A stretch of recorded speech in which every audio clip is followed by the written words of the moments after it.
Hello everyone, here we are back in the program we were using yesterday, and this is part 2 on using dates in Lazarus programs and Free Pascal and SQLite. So here in the second column here you can see the current time, and I do not have any formatting turned on for this field here, and it just outputs it in the default format based on whatever SQLite uses on my computer. The end. So however, what if you do not want it to use that particular format then?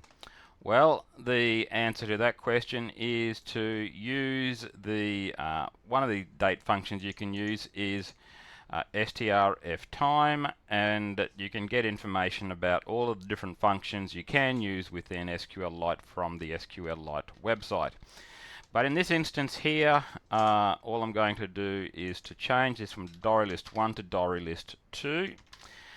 Now over here you can see that the second half of the query is the same as the first one, where we're going to select all the rows from the table, and then in relation to the current time field we're going to give it a format to be used. So here we are going to have just the day, month, and the year.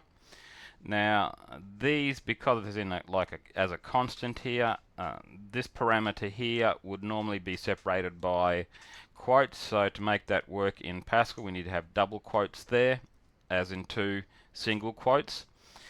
And I have my field wrapped in double quotes. And if I do not have that, then let's show you what happens if I do not have the current time in quotes here like that. So let us run the program.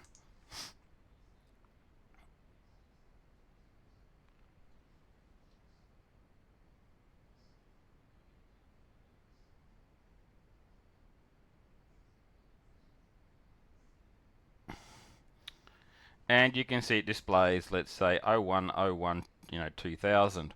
Where it gets that from, don't know, don't really care, but it ain't the date that matches what's in the current time at all. So if we put the field name into double quotes, and by the way, just in case you're wondering, in case you've got something weird going on with SQLite or whatever else, the field names are not, quoted at all up there. And if we now run this version of the program,